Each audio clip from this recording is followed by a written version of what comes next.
Di lembah-lembah sunyi, dalam bayang rembulan, para pejuang Aceh berjuang tanpa ragu dan bimbang. Mereka tinggalkan rumah, tinggalkan kehangatan, demi tanah yang dicintai, demi kemerdekaan yang diperjuangkan.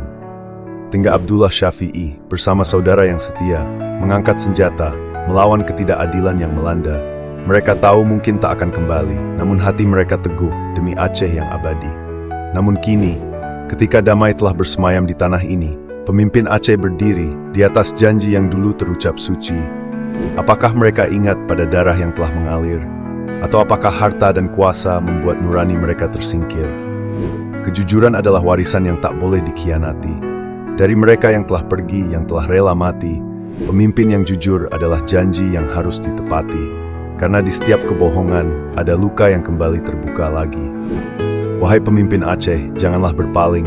Dengarkan suara mereka yang berbaring dalam damai yang hening. Mereka berharap kalian memimpin dengan kasih sayang yang tulus, dengan kejujuran yang kokoh, tak tergoyahkan oleh nafsu yang mulus.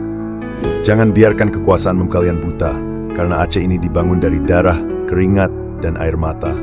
Setiap langkah kalian adalah amanah yang mulia, untuk menjaga warisan ini agar tetap jaya selamanya.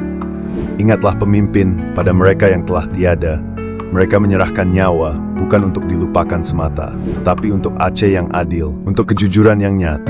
Pimpinlah dengan hati yang murni, agar Aceh tetap hidup dalam sejahtera.